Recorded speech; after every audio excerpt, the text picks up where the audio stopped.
Thanks so much. It's brilliant to be here. Oh, I love that you use the word brilliant. Brilliant. It's so British. So very British. As we're getting started, I'm sure that listeners have already picked that up a bit from you that you're from the UK. Why don't you introduce yourself? Tell us a bit about you. Yeah, sure. I I live in Oxford now. My story is that I have a background in brain imaging, in functional MRI. I did a PhD in that at the University of Cambridge, um, and spent 10 years in the field of neuroscience, studying everything from human cocaine addiction to some of the methodologies undergirding what functional MRI is measuring and so on. Um, Prior to that, I did biochemistry undergrad, so I'm very much kind of steeped in the sciences. For the last 15, 20 years, I've been speaking, communicating, writing around questions of faith that people have and trying to communicate some of the reasons why belief in God is credible and worth considering. Oh, what a privilege it is to have you on with me today. Someone who has obviously done the hard intellectual work of understanding the reasonability, the grounding for the Christian worldview. And I love that you like to use your giftedness and your intellect and your education and such a powerful way around the globe to let others know that God is worthy and a credible belief.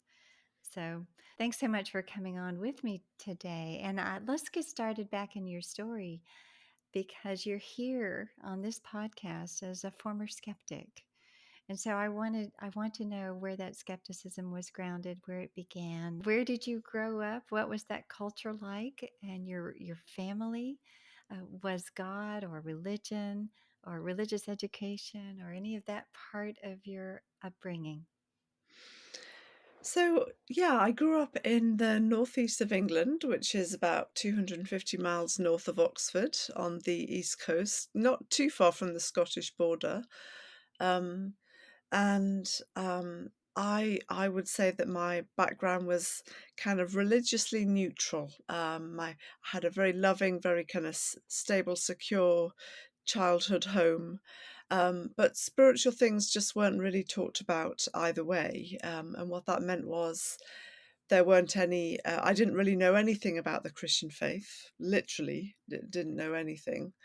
But equally, there weren't any bad experiences or associations with Christianity that later had to be kind of undone.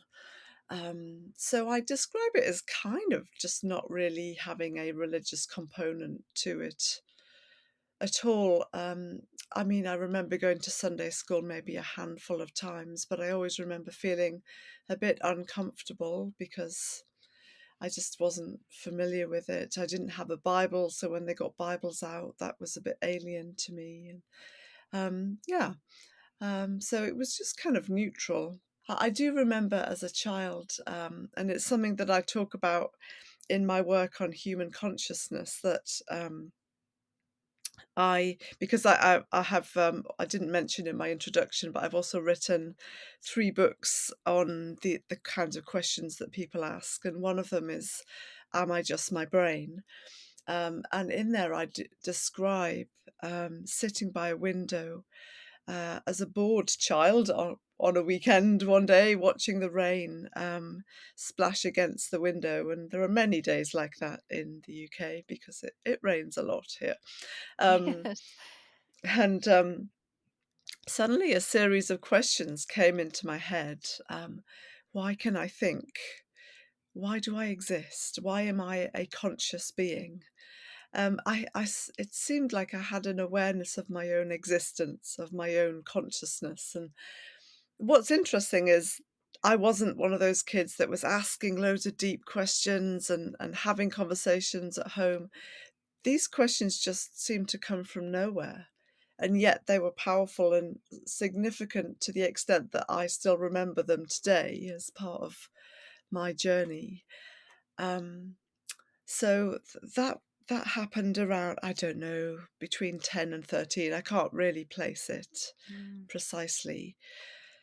And then, the next important thing to know about me was that, even though I didn't really know what I believed, I knew what I loved at school, and I loved the sciences. I decided as a teenager that I wanted to be a scientist, um, and I loved that, and I probably worked a little bit too hard. And I really looked up to my A-level biology teacher, because I went on to study biology, chemistry, and maths at A level, which in the UK are the exams that you take to get you into university or college. And my A level biology teacher gave me a book by someone called Richard Dawkins, and it was called The Selfish Gene.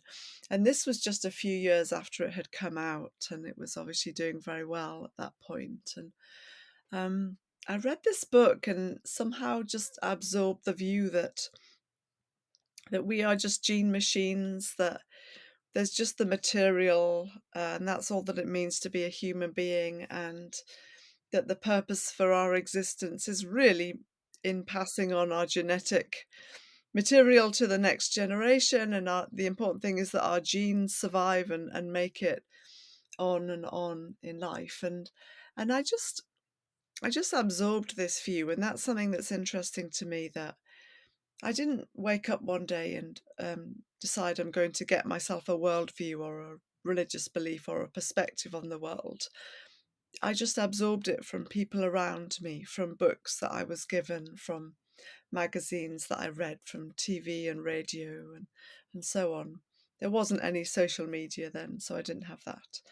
Um, and I didn't critique this view, I just assumed that it was the way that it was. Um, And I arrived at university to study biochemistry, assuming that we were material beings and that science and God were not compatible. I didn't really know precisely what I believed. I probably would have described myself more as an agnostic than maybe sort of a very vocal kind of skeptic or ardent atheist. I just didn't really think about it that much. But when I did, it was to say that, well, you clearly can't believe in God and be a scientist, so you have to choose Mm. between those two things. So that's how I arrived at university. Even through all of that, you were absorbing information from authorities that you respected intellectually. You were entering into the scientific worldview. It seemed to make sense to you, especially as someone who, I guess, was driven towards the sciences. Now, you said that you went to Sunday school occasionally, so it was somewhere dotted in your world, religion. And I know in the British system, oftentimes you're given some forms of religious education, but it seems oftentimes a little bit removed from any kind of practical um, sensibility. But I wonder through this whole time, and I know UK is fairly secularized, generally speaking. Were there any Christians in your world at all that were showing you a different kind of way to think about? Um, Not only, that we might be more than our brains and that, we are more than matter in motion or whatever this kind of reductionistic view was, were they showing you something different? Or were they even giving you an alternative explanation that perhaps belief in God and science can coexist or even be integrated? Mm. Um, So, were there any alternate views or people in your mm, life that were pushing against this narrative that you were buying into? and before I arrived at university, not at all. And that's something to really note, that there are parts of the UK and there are people that, you know, there was no Christian union in my school. There was no kind of arena to even know that these sorts of conversations were possible. So, I mean, it wasn't until I arrived at university that they used to put catchy titles, the Christian Union, on the stairs going up to the dining hall, and I would see these, and I'd literally never seen these before. I'm like, who are these people that ask questions about life? Because it just hadn't been a feature of my schooling, my upbringing, certainly not the philosophical questions that you raised. I did have Christians in my life. So I was part of a youth group in my high school years that I largely went to because of friendships and romantic interest. And so, I was just, happy to be part of this group. And for me, it was ticking a box. And maybe, in a funny way, I thought, well, maybe this makes me a more rounded person because I'm checking the religious box here, and I've got all Mm. these other things that I'm doing as well. Now, I think there were people in that group that would have called themselves committed Christians, and I did have some deep conversations with them.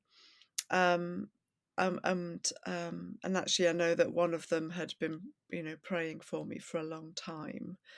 Um, and But it wasn't about science and God, and it wasn't about whether we are just our brains or matter in motion. That kind of came later. They were kind of astonished when I called them up a few years later and said that I'd become a Christian. Yeah. Yes, no doubt. So you're at university and you know, I guess the Christian Union was a novel idea to you, perhaps, or that you hadn't noticed it before. But you take us from there. You were about to turn the corner. Yeah. So in my very first week at Bristol University, they hosted an event called Guerrilla Christian, which was basically four Christians sitting on chairs in a row and a room full of people who were asking them whatever they wanted. And this was an important part of the beginning of my journey, that asking questions is okay. And kind of Christians that are worth their salt want to try and give responses to people's questions, because if something is true, it is worth, it's worth asking questions to find out whether it's true or not. So I put up my hand halfway through this evening, grilling a Christian, and asked, surely you can't believe in God and be a scientist at the same time. Mm. And I was given the answer that actually, yes, you can. And saying that science is in conflict with belief in God is a bit like saying that the software programs and processes that undergird Instagram is in conflict with the existence of Kevin Systrom, its founder and CEO.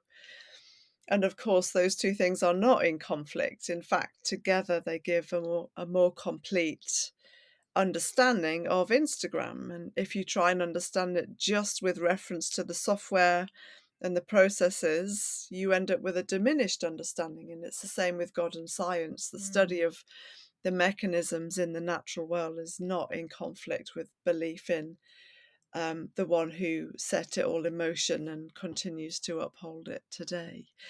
And I'd never heard anything like this before, and it really opened up a whole horizon for me of asking more questions and grilling more Christians, which I did over the subsequent 18 months. I spent a lot of time chatting to my then friends and flatmates and roommates about the Christian faith, and we would have conversations on our staircase late into the night. And I also went to a course where I could ask questions, and I probably gave them quite a hard time, actually, just asking.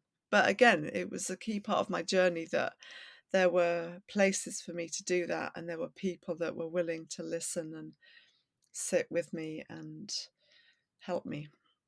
I think your your mind, I think your inquisitive mind, your desire to know what is true served you very well because I'm sitting back here thinking there are so many people who just believe a paradigm, or that science and God, they are foes, they are not friends, they do not go together. Either you're scientific or you're religious, either you're reasonable and rational or you're deluded, and that kind of thing. And they don't take time like you did to really start asking those kinds of questions. How do they go together? How can I make sense of an integrated view? What kinds of questions were you trying to get answered in terms of how to understand um, the integration, or the of a faith-centered view or a God-centered view, which is also grounded in evidence and rationality, but also, this agency mechanism paradigm where there are actually two kinds of sources of knowledge, in a sense, that can go together in a beautiful way. How were you kind of moving through this journey? Do you remember any specifics that you were wrestling with? Yeah, so I mean, a really important one for me at that point was the creation evolution question, because I was studying biochemistry where kind of, you know, certainly molecular evolution was part of our bread and butter, that this was a process that was taken as fairly kind of standard and just happening, and let's study it. Um, And so, and again, I think I kind of heard somewhere that, that Christians believe certain things about the Bible, um, and how to kind of reconcile that with belief in God, and of course recognize that Christians hold lots of different views on how they make sense of the opening verses of Genesis. But first and foremost, it's not a scientific textbook. It's not giving a scientific account. It is giving an account of things that actually happened, but not in a literal scientific way, and in parallel with kind of creation stories that were happening, and being written by other nations of other beliefs at the same time. And so, it was also very helpful to me that my one of my lecturers was somebody that held a view that actually evolution is something that can be thought about and wrestled with, and is not necessarily incompatible with Genesis, the opening verses of the Bible. At that point in my journey, that was really helpful to me, because it released me from this hinge point of feeling like, is it God or is it evolution? Is it my subject of study or is it the existence of God? And here we are back to this sense of it being binary, and there being this need to choose between these two things. And I think, looking back, that God wanted to kind of free me from that. That's not a decision that I was being expected to make. Um, and of course, there are today, yes, there are young Earth creationists, there are old Earth creationists, and there are evolutionary creationists that would take those verses, those opening days of Genesis, to be evolutionarily long periods of time. And so that was helpful for me to know that there are options there. There are different ways of thinking about this. So I did have to wrestle with that. Um, And of course, there were questions about kind of, lifestyle, and what it means to be a Christian, and yeah, I mean, all kinds of things. So, were you wrestling? It sounds like you were accepting the possible reality of God, and looking at how it might interact with your scientific beliefs. But were you even wrestling with questions, say, with regard to the existence of God to begin with?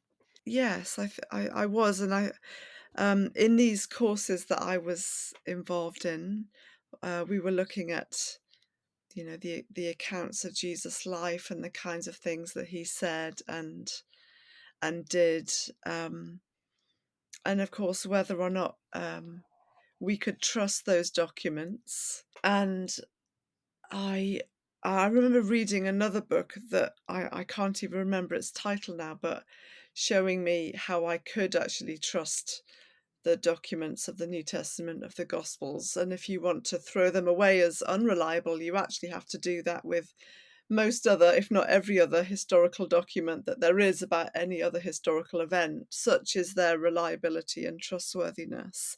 And I remember reading that and thinking, why hasn't someone told me this earlier? It seems like it's the world's best kept secret. And so after coming to a realization that that the New Testament could be trusted, that it hadn't been changed over time, I then began to read its contents and discover this person, Jesus, that said these extraordinary things and said that he was going to die for people, for their wrongdoing, and rise again and defeat death and evil and sin. I was thinking, as someone who had bought into Richard Dawkins' narrative that we are our genes, or you, or are we just our brains, or are we only our physical selves? And Mm, um, you prior to college had bought into that sense. It sounds like that we are natural beings in a natural world with natural causes and effects. And but and you're telling me that when you read the Bible, that it was a grounded historical document. That But in the Bible, there are things that are more than natural in nature. There are things that are supernatural.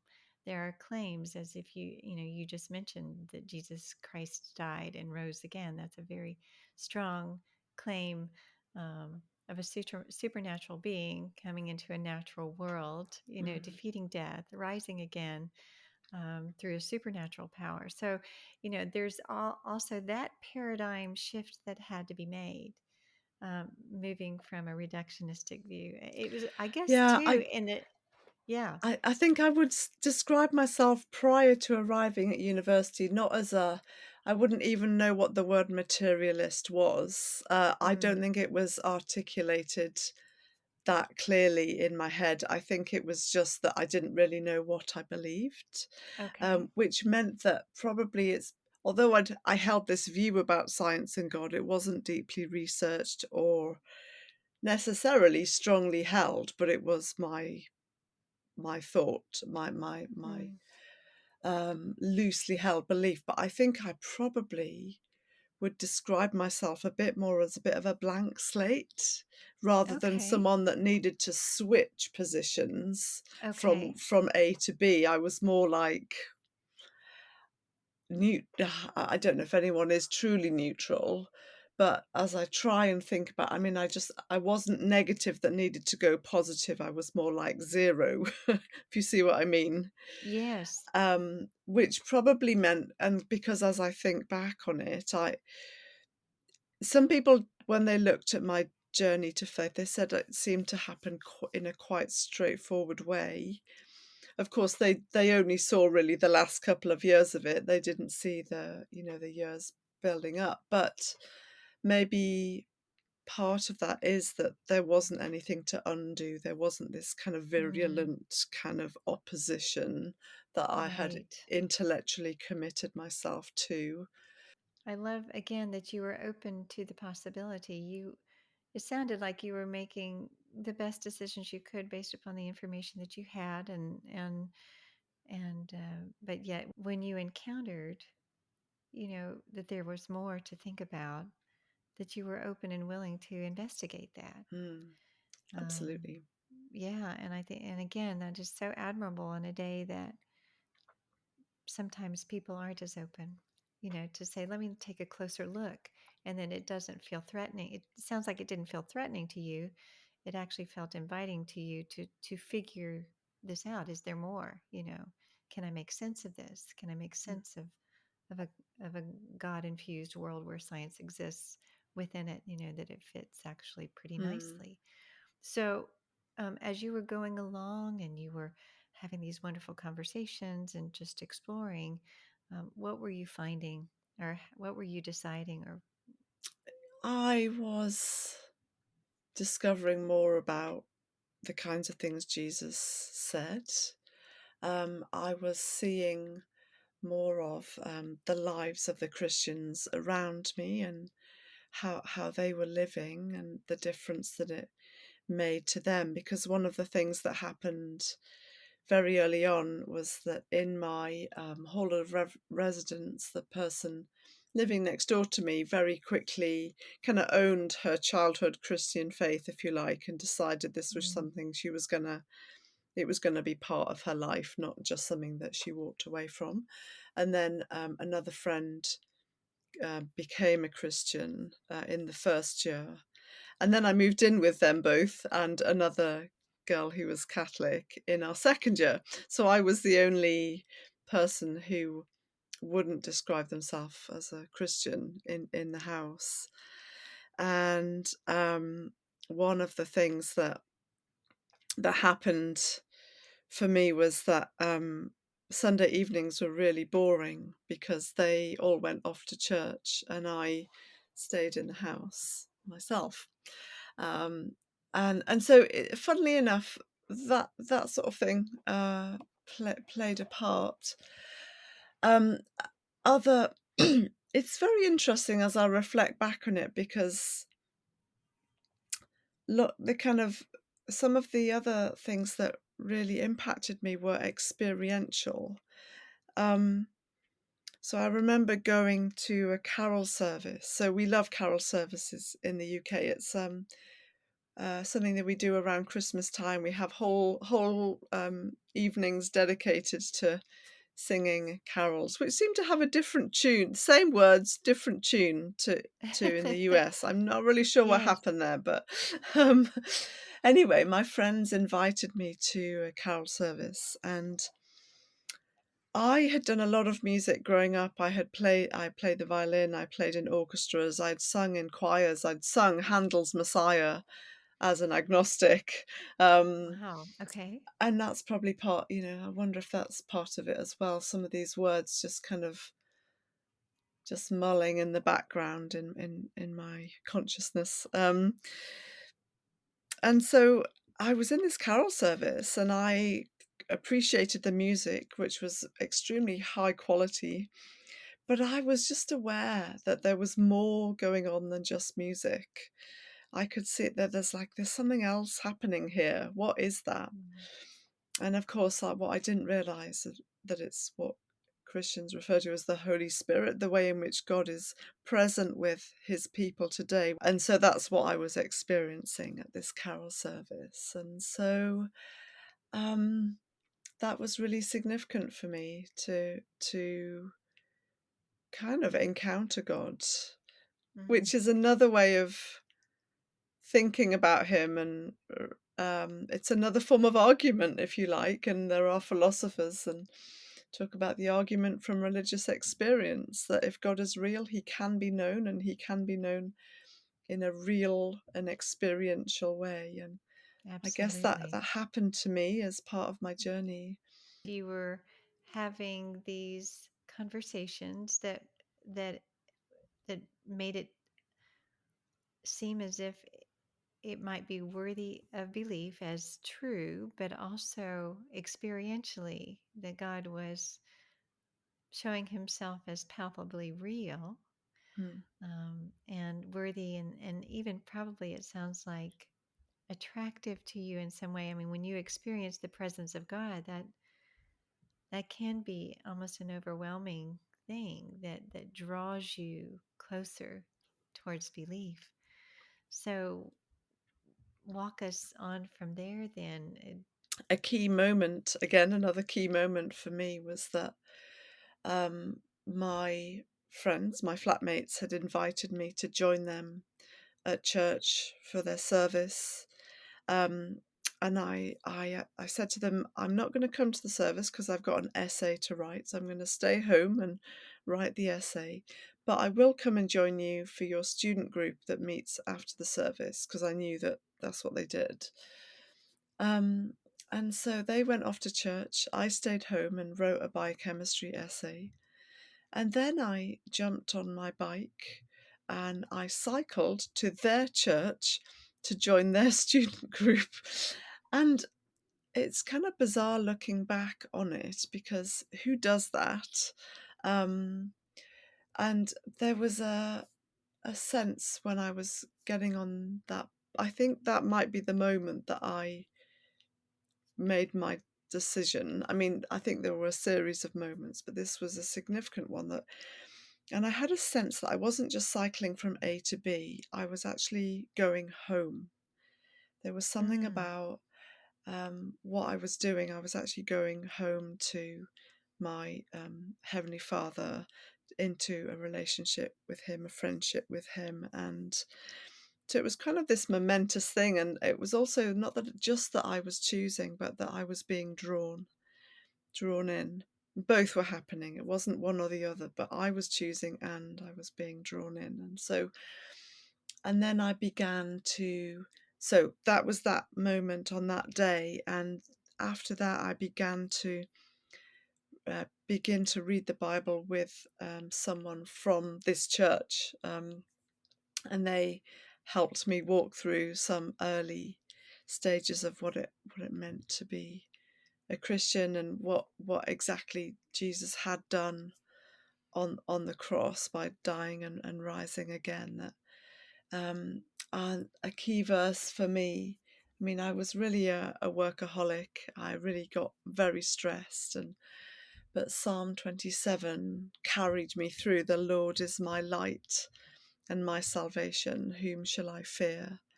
The Lord is the stronghold of my life. Of whom shall I be afraid? And the sense that I didn't need to be afraid of the things that I was afraid of before, that there was a peace available to me and a strength available to me, because Jesus had carried all of the mess and all of the kind of, yeah, just sin, what Christians call sin, on the cross, so that I could live free of the hold of that over my life. And that had all kinds of outworkings at the level of relationship breakups, how I handled those. It had outworkings at how I handled my work, and um, kind of handled work stress. And yeah, there were just so many different practical ways in which that became reality in my life and made a difference. Um, yeah, Yeah, that's wonderful. I can even there's something about you, there's something about your presence that you do exude both, I think, the peace and the strength of Christ. Um, I don't know, it's almost palpable, but you're a beautiful ambassador, an example of what I think what it can look like to be in Christ and to have that. I mean, I love the way that you talked about you felt like you were going home to your heavenly Father. That it feels as if you are at home with Him, and I love the mutual choosing. It's such a beautiful story, Sharon. And it sounds thank as you. if you have not only found this really full and abundant life in Christ and living that out, and praise be to God to the to the um, to the young women that He brought into your life Yes. to kind of guide you in that direction. Especially, I'm just finding that so ironic. You tell us of the really the secularized nature and the vacuousness of God in your life growing up, but yet there you were with three roommates or flatmates, as you call them, who actually were drawing you also towards God. That's just incredible. I think that He does see us individually, and He does orchestrate things in our lives to help us see who Yeah, He is, and He obviously did definitely. that with you. I'm just thinking of the skeptic there, like, okay, she's really bright and intelligent. She's credentialed and degreed, and she's elite, in terms of, Cambridge. You live in Oxford. How, I know we kind of touched on it before, but if somebody came to you today and said, I just don't know how science and faith can go together. I'm I just don't get it. Mm. Um, I don't see how you can believe in both. And how would you, I know we kind of touched on it before, but how would you answer that to, say, a skeptical person who's pushing against you? Yeah. Yeah, well, in addition to what I've already talked about in terms of Instagram and Kevin Systrom and the processes, I would also, in regard to faith, I would say that actually everyone has faith in something. If we take faith to be that which we trust in, or place our trust in, everyone has faith in something, and they exercise that faith not blindly, but on the very basis of evidence. And so we might have a high level of faith in a family member or a friend because of their track record, of being trustworthy. Or we might have a low level of faith if they've let us down repeatedly. Either way, the level of faith is proportional to the evidence to support it. And it's no different with religious belief, with belief in a divine being, and in particular the Christian God. Actually, when people put their faith in Jesus, it wasn't a blind thing. It was actually on the basis of the evidence that they saw for his life, the way he treated people, the way he was as a person, and then the way that he seemed to have authority over the forces of nature by healing people and raising them from the dead, and then went on to die and rise himself. Um, and so when people put their faith in him, and that's nothing to say that faith in the Christian framework is in a person, not in a proposition or a set of exercises, but in a person for whom there is good evidence. That's on the basis of evidence. It's a thinking thing that you do. Um, and so the question is not whether faith in and of itself is irrational, because actually everyone has faith in something, but whether there is good evidence to warrant the level of faith that we've placed in that thing. And I came to realize that there are very, very strong grounds for placing our full weight, for leaning completely on the person of Jesus Christ. And that's something that I didn't throw my brain out of the window to do. I exercised it in order to reach that conclusion by looking at the evidence for the resurrection, looking at the trustworthiness of the Gospels, looking at whether, the existence of God makes more sense of the world than if he doesn't exist. The reason why we seem to have moral sentience, or the reason why the universe exists despite its extremely unlikely beginnings, or the reason why we have minds that can even make sense of the world, scientific and religious, but thinking and so on. So I used my mind to draw conclusions about uh, who I was going to put my faith in, and of course that was Jesus. And so I guess I would say to the person asking that question that it's not faith itself that's the thing on in the dock. It's whether there's good evidence to place our faith in the thing that we have, because we put our faith in all kinds of things in this world. Can it bear the weight that you place on it? Jesus says he's conquered death, and those that follow him, the same will be true for them. Now, that's either true for all of us or it's true for none of us. And it's worth finding out, because if it's true, it changes everything. And really, it changed everything for me. It did change my whole life. It was probably little by little, but it did filter through to every area of life for me. That's just beautiful. Wow. So if there are, Sharon, if there are curious skeptics who are listening, who are open and willing, like you were, to ask more questions, to look at the evidence that may be there, to see if there's something solid to stand on. How would you encourage them, or what advice would you give to someone to take us a step forward in seeking after truth, after God? Well, I would firstly say that there may be Christians in your life that have been kind of walking alongside you as just a friend or whatever. I would probably go to them first, and ask them if they have, particular recommendations. There's a ton of things online.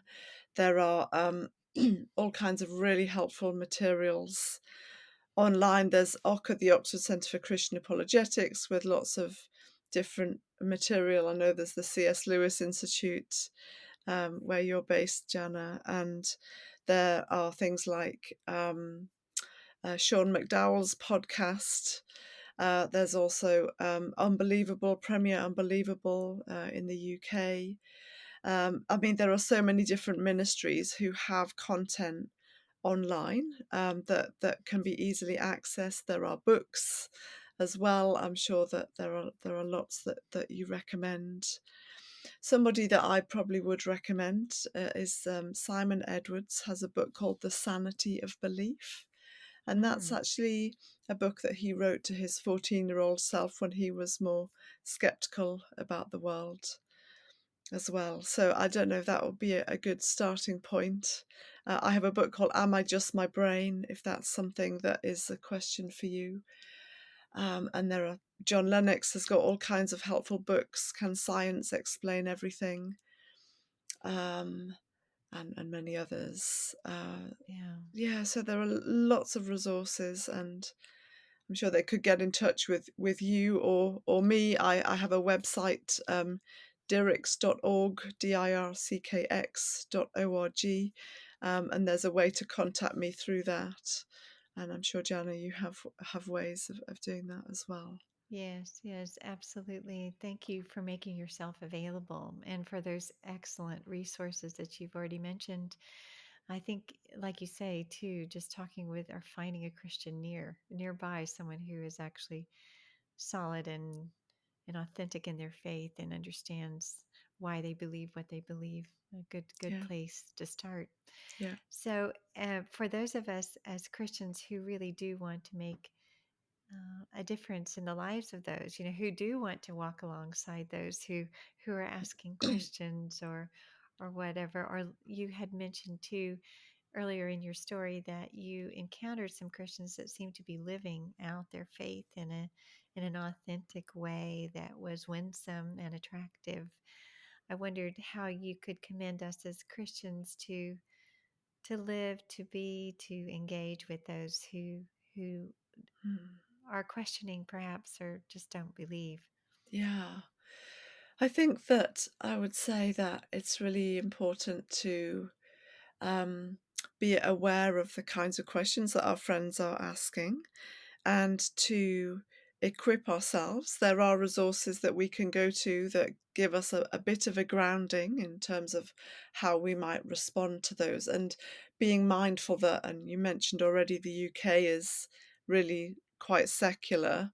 Um, and I think possibly some parts of the US are heading in that direction as well. And so we need to have ways of responding that don't require someone to start with the Bible. We need to have actually questions that we can ask our friends and thoughts that we can, um, conversational topics that start elsewhere in kind of philosophy and kind of what is it that makes us human, and why do we exist? Where do the most persuasive explanations lie?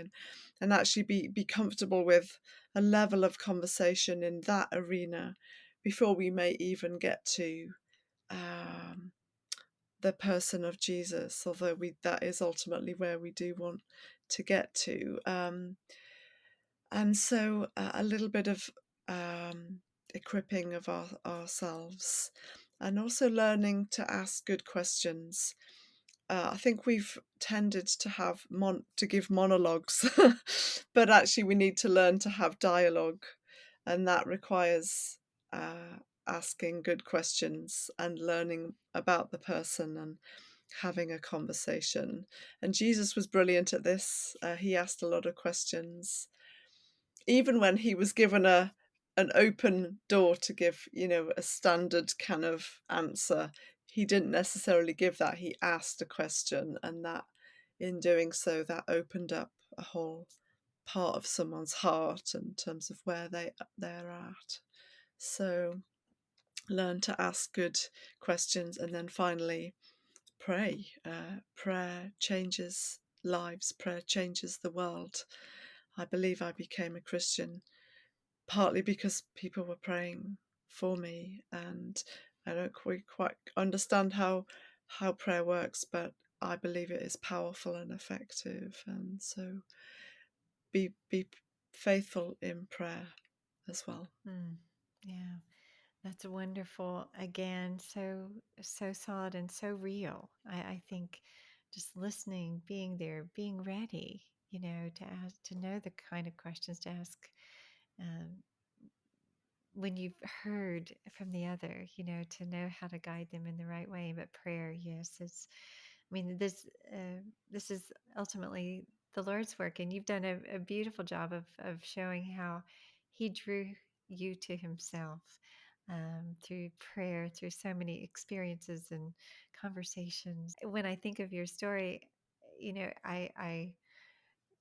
I think of that 10 to 13-year-old girl who was sitting by the window looking at outside and reflecting in such a serious way for a young girl, asking those big questions and just thinking about the way that he led you even on this path intellectually to answer those questions, but ultimately, he brought you to himself to answer those really big questions, to give you more than the reductionistic view that you had been given, to a more full and beautiful view of humanity, and who you are in Christ, and that it's just so satisfying both intellectually and, for your whole life. Again, you're sitting here as this beautiful woman of God that, um, it's so clear to me that God has done as just this holistic work in your life over time, through this process, and now you are sitting here again just an appointed ambassador to demonstrate His grace and His truth, um, for all to know, and that you've invited everyone to know. So, thank you so much, Sharon, Oh, for thank you. coming, for telling your story in such a beautiful way. You're so articulate, and it's just such a joy to hear your story. And I know so many will be blessed through it. So, thank you for coming on. Oh, pleasure. Thank you for having me. You're so welcome.